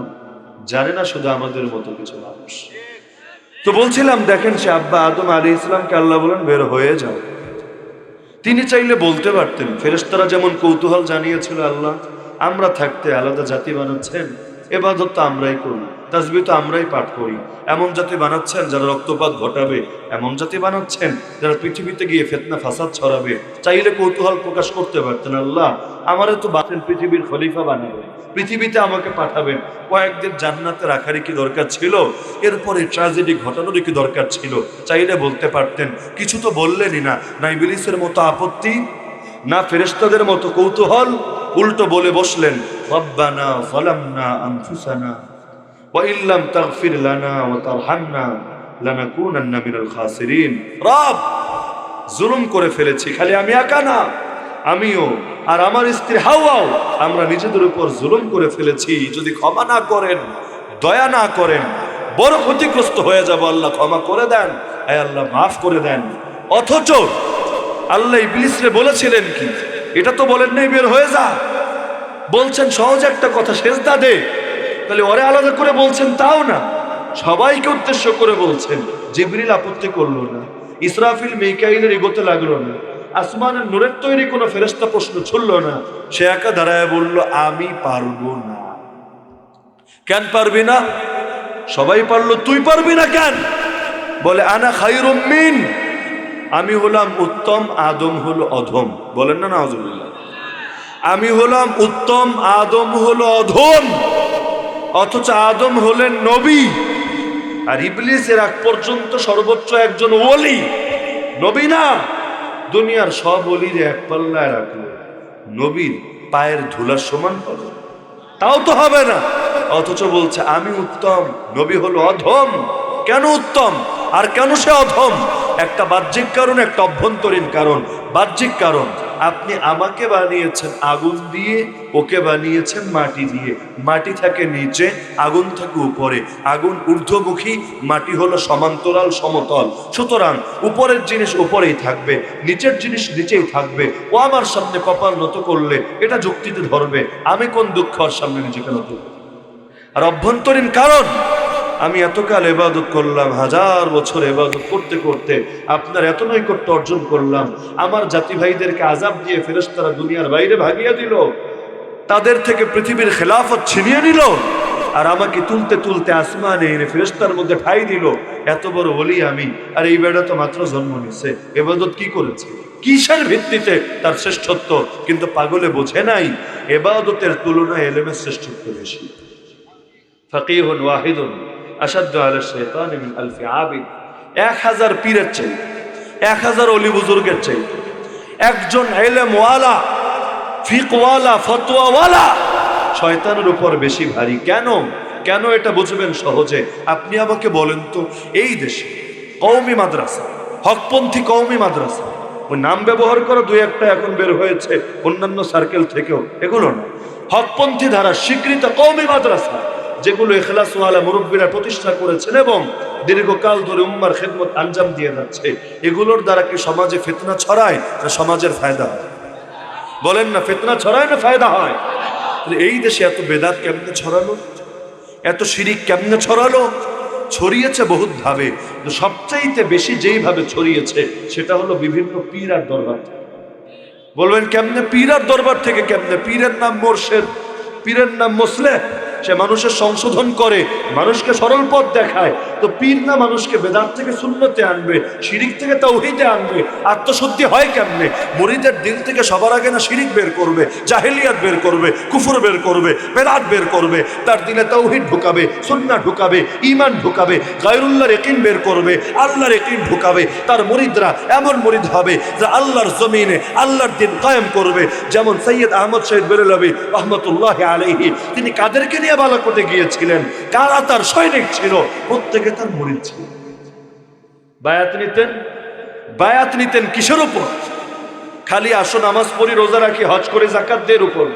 বায়াত নিতেন নামাজ পড়বো, রোজা রাখবো, হজ করবো, জাকাত দিব, জিহাদ করবো। তার তাসাউফের যে কিতাব আজও পাবেন, সেখানে জিহাদ নিয়ে ইয়া বিশাল একটা অধ্যায় আছে, তরিকায়ে মুহাম্মাদিয়া। সে আলোচনায় যাব না। বায়াত নিতেন 4 তরিকার সঙ্গে 5 নম্বর একটা শব্দ যোগ করতেন। আমি বায়াত নিচ্ছি চিশতিয়া, নকশবন্দিয়া, সোহরাওয়ার্দিয়া, কাদেরিয়া এবং তরিকায়ে মুহাম্মাদিয়ার উপর। এই 5 নম্বর তরিকা নিয়ে লোকে পেরেশান ছিল। এই মোল্লা আবার এটা কোত্থেকে আবিষ্কার করেছে জিজ্ঞেস করলো, আপনি 5 নম্বর তরিকার উপর আবার কেন বায়াত নেন? তিনি বললেন, এই তরিকায়ে মুহাম্মাদিয়া মানে হলো সুন্নাহ। তার মানে হলো যে আমরা জীবনের সব ক্ষেত্রে নবীর রঙে রঙিন হব, ইসলামের আদর্শ বাস্তবায়ন করব। আমাদের আত্মশুদ্ধি শুধু খানকায় সীমাবদ্ধ থাকবে না, আমরা ময়দানও ঝাঁপিয়ে পড়ব, আল্লাহর জমিনে আল্লাহর দ্বীনকে জিন্দা। তো এখন পীরের দ্বারা আবার শিরিক বেদাত কেমনে ছড়ায়? কেমনে ছড়ায় জানেন? 2 ভাবে ছড়ায়।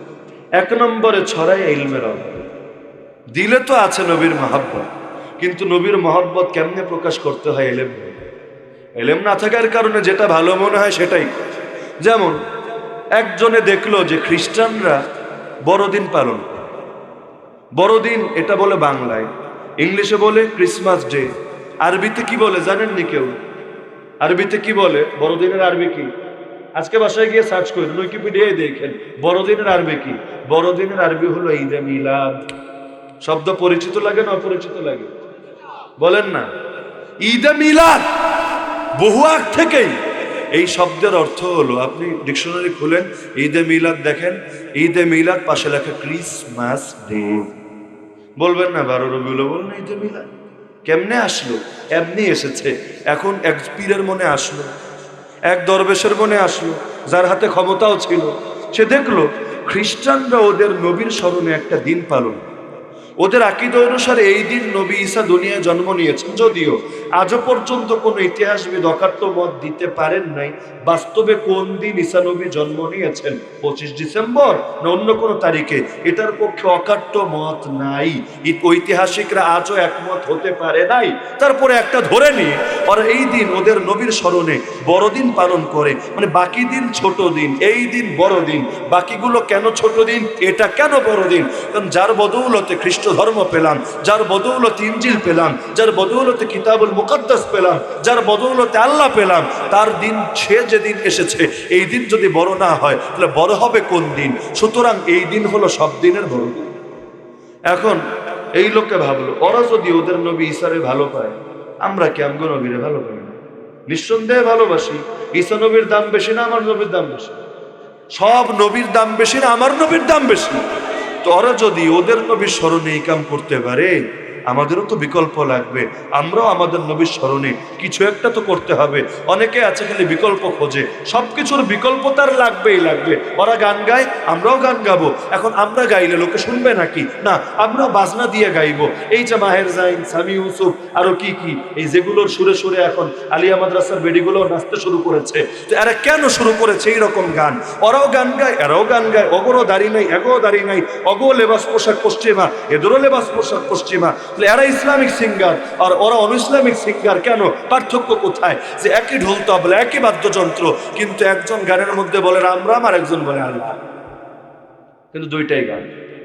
এখন এই যুগে নাই কি? আপনি মিশরের খোঁজ নেন, ইরানের খোঁজ নেন, হালাল পতিতালয় পাবেন। হালাল পতিতালয় বুঝেন? কন্টাকের বিয়ে হবে, এক রাত বিয়ে, কয় টাকা দিবি? এক রাত, সকালে অটোমেটিক বিয়ে শেষ। হালাল মদ, মদের গায়ে লেখা আছে 100% হালাল। নাউযুবিল্লাহ বলবেন না?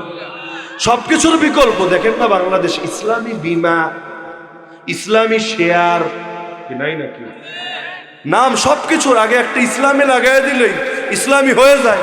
আজকাল শুরু হয়েছে ইসলামিক সেকুলারিজম, কি শোনেন নাই? ইসলামিক সেকুলারিজম, ইসলামিক গণতন্ত্র। এটা আবার মন খারাপ করে নাকি? গণতন্ত্র আবার ইসলামী হবে না কেন? গণতন্ত্র ইসলামী নেই, গণতন্ত্র ইসলামী নেই। যদি বলেন ইসলামী, তাইলে বলতে হবে এটার স্রষ্টা আল্লাহ, শিক্ষাদাতা আল্লাহ, পৌঁছিয়েছেন রাসূল। কারণ ইসলাম তো হুজুররা বানাতে পারে না। ইসলাম দেয় কে? ইসলাম দেয় কে? ইসলাম পৌঁছান কে? মুহাম্মাদুর রাসূলুল্লাহ সাল্লাল্লাহু আলাইহি ওয়াসাল্লাম। ইমাম মালিক বলেন, ফামা লাম ইয়াকুন ইয়াউমা ইযিন দীনা লাম ইয়াকুনিল ইয়াউমা দীনা। সুতরাং সেই যুগে যেটা ইসলাম ছিল না, আজও এসে সেটা ইসলাম হবে না। যেটা ইসলাম সেটা ইসলামী, যেটা ইসলাম না সেটা ইসলাম নাই। যুগের পরিবর্তনে বিধান বাড়বে না, বিধান কমবেও না। তো সবকিছুর বিকল্প দিতে দিতে এবার চালু হলো ঈদে মিলাদুন নবী। 2 দিন পরে আসছে আর এক ঈদ, ঈদে মেরাজুন নবী। ঈদ নবী দিয়ে গিয়েছিলেন 2টা, উম্মত বাড়াতে বাড়াতে করেছে 4টা। সামনে যে আরো কত হবে আল্লাহ ভালো জানে। কারণ কুল্লু জাদিদিন লাযীজুন, সবাই নিজে কিছু করতে চায়, নিজের ডিমান্ড বাড়াতে চায়, এভাবে এসে সমাজের মধ্যে ফেলতে চায়। তো বলছিলাম সবকিছুর উপর হক সত্য, হকের উপর কোনো কিছু নাই। কাউকে ভালোবাসলেও হকের জন্য ভালোবাসতে হয়, কাউকে ঘৃণা করলেও হকের জন্য ঘৃণা করতে হয়। আরশের নিচে যে 7 শ্রেণীর মানুষ স্থান পাবে, এর মধ্যে এক শ্রেণী হলো যে একজন আরেকজনকে ভালোবাসে হকের জন্য, দ্বীনের জন্য, কোরআনের জন্য, রবের জন্য। রাজুলানি তাহাব্বা ফিল্লাহ ইজতামা আলাই ওয়া তাফাররাকা আলাই। কাছে আসলেও হকের জন্যই আসে, দূরে গেলেও হকের জন্যই দূরে যায়। যদি ভালোবাসে সেটাও হকের জন্যই হয়, যদি ঘৃণা করে সেটাও হকের জন্যই হয়। নবী বলেন, মান আহাব্বা লিল্লাহ ওয়া আবগাদা লিল্লাহ ওয়া আতা লিল্লাহ ওয়া মানা লিল্লাহ ফাকাদ ইসতাকমালাল ঈমান। যে ভালোবাসে আল্লাহর জন্য, ঘৃণাও করে আল্লাহর জন্য, দানও করে আল্লাহর জন্য, দান করা থেকে বিরত থাকে আল্লাহর জন্য, সেই তার ঈমানকে পরিপূর্ণ বানিয়ে দিচ্ছে। তো ব্যক্তিকে ভালোবাসলে কার জন্য ভালোবাসতে হবে? আমরা মাওলানা মামুনুল হকরে মনে করেন ভালোবাসি, যদিও এখন তিনি মাজলুম হয়ে আছেন, যদিও মাথার মধ্যে হেলমেট, হাতে হ্যান্ডকাপ, কোমরে গরুর রশি, পায়ে ডান্ডা বেরি, সিংহ শুকিয়ে শুকিয়ে হয়ে গেছেন একেবারেই জীর্ণ শীর্ণ, তবুও ভালোবাসি। কেন? আমারে টাকা দিত, আমি তার কাছে ক্লাস করেছি, আমি তার দল করি। কিসের জন্য? বেলালে হাবশিকে জীবনে দেখি নাই, ইমাম হুসাইনকে জীবনে দেখি নাই, আল্লাহর খলিফা মাহদী এখনো দুনিয়াতে আসেনি নাই, তবুও তাদেরকে ভালোবাসি। কার জন্য? হকের জন্য ভালোবাসার অর্থ এটা, যেখানে দুনিয়ার কোনো স্বার্থ নাই, হয়তো দুনিয়ায় কোনোদিন সে জানবে এমন কোনো সম্ভাবনাও নাই। এই যে আমিরুল হিন্দ সৈয়দ আরশাদ মাদানী হাফিজাহুল্লাহ, আল্লাহ তাআলা হযরতকে নেক হায়াত দান করুন, জালেমদের সামনে দাঁড়িয়ে এমন প্রকাশ্যে দ্বীনের কথা বলেছেন, ওদের সামনে ইসলামের তাওহীদের ধ্বনি উচ্চারিত করেছেন। জীবনে বহু লোক এমন আছে যারা কোনোদিন আরশাদ মদনীকে দেখে নাই, তবুও দিল খুলে তার জন্য দোয়া করেছে, তাকে ভালোবেসেছে। এই ভালোবাসা কি দলের জন্য? এই ভালোবাসা দেশের জন্য? এই ভালোবাসা কার জন্য? আজও আমাদের প্রথম কিবলা দখল করে রেখেছে ওরা। আমার দিল কাঁদে, যদিও আমি ফিলিস্তিনের নাগরিক না, বাংলাদেশের নাগরিক, তবুও দিল কাঁদে। কেন দিল কাঁদে? আমি মসজিদ আকসাকে ভালোবাসি। কেন ভালোবাসি? আল্লাহর জন্য তো ভালোবাসি। কেউ যখন আবু বকরকে ভালোবাসবে বলতে পারবে আমি আল্লাহর জন্য ভালোবাসি। আবু জাহালকে ভালোবেসে কি বলতে পারবে আল্লাহর জন্য ভালোবাসি? কেউ শহীদ হওয়া বাবরি মসজিদকে যদি ভালোবাসে বলতে পারবে আল্লাহর জন্য ভালোবাসি। আর কেউ যদি গুজরাটের কসাইকে ভালোবাসে, ও কি বলতে পারবে আল্লাহর জন্য ভালোবাসি? কোনটা আল্লাহর জন্য ভালোবাসা? ইস্তাফতি কালবাক ওয়ালাউ আফসাকাল মুফতুন। নিজের অন্তরকে জিজ্ঞেস করো কোনটা দ্বীনের জন্য, কোনটা হকের জন্য, কোনটা আল্লাহর জন্য। ভালোবাসা যদি আল্লাহর জন্যই হয়, আল্লাহর জন্য, সেই ভালোবাসাকে প্রয়োজনে ছাড়াও যায় যখন সেটা আল্লাহর দ্বীনের পথে বাধা হয়ে দাঁড়ায়। আজকাল ঐক্য ঐক্য ঐক্য ঐক্য এমন জিকির হয় শব্দের, যে জিকিরের তলে অনেক সময় হক জবাই হয়ে যায়। নিঃসন্দেহে ঐক্যের দরকার আছে। ঐক্য তো আমার নবী কাফেরের সাথে হয়েছে। মদিনা যাওয়ার পর মদিনা সনদ ইহুদিদের সাথে রাজনৈতিক ঐক্য করেন নাই, ধর্মীয় ঐক্য না, রাজনৈতিক ঐক্য করেন নাই। হুদায়বিয়া সন্ধি যখন করেছেন মক্কার মুশরিকদের সাথে রাজনৈতিক ঐক্য করেন নাই। মক্কা বিজয় হলো যেই প্রেক্ষাপটে, যাদের উপর হামলা করেছিল এবং নবী তাদের হেফাজতের জন্য উল্টো মক্কায় হামলা করেছিলেন, সেই দলটাও তো কাফের ছিল, তাদের সঙ্গেও রাজনৈতিক ঐক্য করেন নাই। নিঃসন্দেহে হতে পারে রাজনৈতিক ঐক্য, তবে সেটা আদর্শ ত্যাগ করে তো না। কুল ইয়া আহলাল কিতাব, হে নবী বলে দেন, ওই আহলে কিতাব ইহুদি খ্রিস্টান, শোন, তাআলাউ ইলা কালিমাতিন সাওয়াইন বাইনানা ওয়া বাইনাকুম আল্লা না'বুদা ইল্লাল্লাহ। আয় ঐক্যের দিকে আয়। আমাদের মধ্যে আর তোদের মধ্যে যে আদর্শ ভিন্ন, এর ভিত্তিতে ঐক্য হবে, আয়। কিন্তু শোন, এক আল্লাহ ছাড়া কাউরে মাবুদ মানব না, একজন আরেকজনকে রব বানিয়ে নিব না, আল্লাহর সঙ্গে কাউকে শরীক করব না, এর ভিত্তিতে ঐক্য হবে। তা ঐক্যের নামে কি? ঐক্য মানেই হলো হকের জন্য ঐক্য, হক কায়েমের জন্য ঐক্য। ঐক্যের অর্থ তো এটা না যে কাদিয়ানির ব্যাপারে চুপ থাকতে হবে। ঐক্যের অর্থ তো এটা না হিজবুত তাওহীদের সঙ্গে আপোষ করতে হবে। ঐক্যের অর্থ তো এটা না নিজেকে নিরাপদ রাখার জন্য, নিজের পেট পিট আর পকেটকে বাঁচানোর জন্য জালেমের তেল মালিশ করতে হবে। ঐক্যের অর্থ তো এটা না মাজলুমের কাটা ঘায়ে নুনের ছিটা দিয়ে কোরআনের কথা বন্ধ করে দিতে হবে। ঐক্য হবে হকের জন্য, ঐক্য হবে দ্বীনের জন্য। এমন ঐক্যের দ্বারাই জমিনে দ্বীন কায়েম। তো সর্বদা মনে রাখবেন, হক হলো সবকিছুর উপরে। দুনিয়ায় যা করবেন হকের জন্য করবেন, যা কিছু ত্যাগ করবেন হকের জন্য ত্যাগ করবেন। যদি এমন হতে পারে হকের সামনে নিজেকে সঁপে দিতে পারেন শতভাগ, ইনশাআল্লাহ এই হক আপনাকে জান্নাতে পৌঁছে দেবে। পারবেন না হককে ভালোবাসতে? পারবেন না হকের সামনে হতে স্বীকার করতে? হককে সব কিছুর উপরে রাখতে, হকের জন্য সব ছাড়বেন, প্রয়োজনে হাসি মুখে, প্রয়োজনে জানও দিবেন হাসি মুখে, কিন্তু কোনো কিছুর জন্য হক ছাড়বেন না। না হলে আখিরাতে পস্তানো ছাড়া কোনো উপায় থাকবে না। এই হকের জন্য যদি সব নবী কোরবানি দিতে পারে, এই হকের জন্য যদি নবীর সাহাবীরা আহলে বাইতরা কোরবানি দিতে পারে, এই হকের জন্য যদি সর্বযুগের ইমামরা সালাফে সালেহিনরা আকাবির উম্মতরা কোরবানি দিতে পারে, আর এই হকের পথে চলে চলেই যদি এই দেশের কৃতি সন্তানরাও দুনিয়া থেকে শেষ নিঃশ্বাস ত্যাগ করতে পারে, আল্লাহকে সাক্ষী রেখে বলবো আমরাও ইনশাআল্লাহ হকের উপরই চলতে পারবো, হক নিয়ে বাঁচবো, হক নিয়ে মরবো, প্রয়োজনে হকের জন্য বুকের তাজা রক্ত ঢেলে দেব।